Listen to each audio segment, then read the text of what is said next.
नमस्कार, city post में आपका स्वागत है। मैं हूं वंदना। बढ़ते हैं आज के प्रमुख 5 टॉप खबरों की तरफ। मोदी सरकार अपने एजेंडे में शामिल हुई प्रमुख मुद्दों को तेजी से खत्म करती हुई दिख रही है। मोदी सरकार अपने दूसरे कार्यालय में 3 तलाक पर भी कानून बना चुकी है।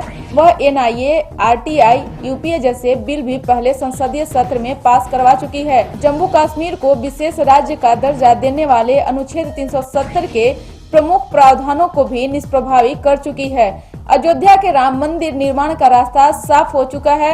राजनीतिक हलकों में हलचल है कि अब मोदी सरकार के एजेंडे में भी सबसे ऊपर समान नागरिक संहिता बिल लागू करना, पूरे देश में NRC लागू करना और नागरिकता कानून बनाना है। समान नागरिक संहिता से भी पहले सरकार NRC और नागरिकता बिल पर काम करेगी। आगामी शीतकालीन सत्र में सरकार NRC और नागरिकता बिल पास करेगी। अमेरिकी राष्ट्रपति डोनाल्ड ट्रंप ने एक बार फिर से प्रदूषण को लेकर भारत को निशाने पर लिया है।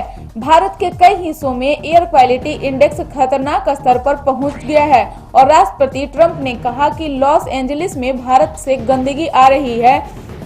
इकोनॉमिक क्लब ऑफ न्यूयॉर्क में लोगों को संबोधित करते हुए ट्रंप ने कहा, भारत, चीन और रूस की गंदगी बहती हुई लॉस एंजलिस तक पहुंच रही है। आपको पता है कि यहाँ एक समस्या है। तुलनात्मक रूप से हमारे पास जमीन का छोटा सा टुकड़ा है। अगर आप चीन, रूस और भारत जैसे और देशों से तुलना करें तो ये सफाई और धुआं को रोकने के लिए कुछ नहीं कर रहा है। ये अपनी गंदगी समंदर में डाल रहे हैं और बहते हुए लॉस एंजलिस तक पहुंच रही है। ट्रंप साहब, सिटी पोस्ट आपको बता देना चाहता है कि आपका ज्ञान अधूरा है। ये गंदगी भारत से नहीं बल्कि चीन, वियतनाम, इंडोनेशिया, थाईलैंड और फिलीपींस से पहुंच रही है। क्या आपको इतना भी नहीं पता कि GPGP का प्राथमिक स्रोत भारत नहीं है? ट्रंप साहब, आपका जनरल नॉलेज भी कमाल का है।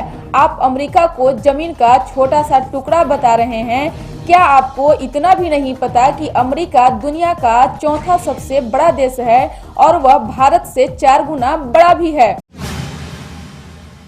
पूरी दिल्ली जहरीली हवा की चपेट में है और इसे देखते हुए स्कूलों को बंद करने का फैसला किया गया है।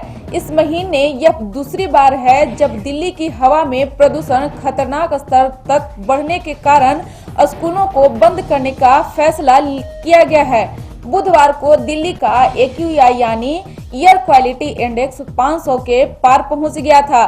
गुरुवार सुबह भी AQI 422 है, जो कि बेहद खतरनाक है। प्रदूषण नियंत्रण बोर्ड का कहना है कि गुरुवार को भी दिल्ली की हवा में प्रदूषण से राहत नहीं मिलने जा रही है। दिल्ली के मुख्यमंत्री अरविंद केजरीवाल ने कहा कि जरूरत पड़ी तो ऑड इवन को भी आगे बढ़ाया जा सकता है। महाराष्ट्र में शिवसेना सरकार बनाने की कोशिश में जुटी हुई है। अब तक शिवसेना कांग्रेस से NCP के जरिए बात कर रही थी, लेकिन अब सीधे कांग्रेस से बात कर रही है। महाराष्ट्र में अब राष्ट्रपति शासन है, लेकिन सरकार बनाने की कोशिश शिवसेना, NCP और कांग्रेस में जारी है। मंगलवार की रात उद्धव ठाकरे और अहमद पटेल की मुलाकात हुई थी। इसके बाद उद्धव की मुलाकात कांग्रेस के सीनियर नेता और प्रदेश के पूर्व मुख्यमंत्री अशोक चौहान और कांग्रेस के प्रदेश प्रमुख बाल साहेब थोराटे से हुई। ब्राजील के राष्ट्रपति जेयर बोल्सोनारो अगले साल भारत के गणतंत्र दिवस के मुख्य अतिथि होंगे। बुधवार को प्रधानमंत्री नरेंद्र मोदी का यह आमंत्रण ब्राजील के राष्ट्रपति जेयर बोल्सोनारो अगले साल भारत के गणतंत्र दिवस के मुख्य अतिथि होंगे। बुधवार को प्रधानमंत्री नरेंद्र मोदी का यह आमंत्रण जेयर बोल्सोनारो ने स्वीकार कर लिया। प्रधानमंत्री मोदी ब्रिक्स की 11वीं बैठक में हिस्सा लेने ब्राजील गए हुए हैं। दोनों राष्ट्रध्यक्षों के बीच बुधवार को अलग से मुलाकात हुई और दोनों देशों में कई द्विपक्षीय मुद्दों पर सहमति बनी। इस खबर में बस इतना ही। अगर आपको हमारी खबर अच्छी लगे, इसे अपने दोस्तों के साथ शेयर करें। हमारे YouTube चैनल को सब्सक्राइब करें, बेल आइकन जरूर दबा दें। आपका लगातार प्यार और समर्थन मिल रहा है, उसके लिए बहुत बहुत धन्यवाद। नमस्कार।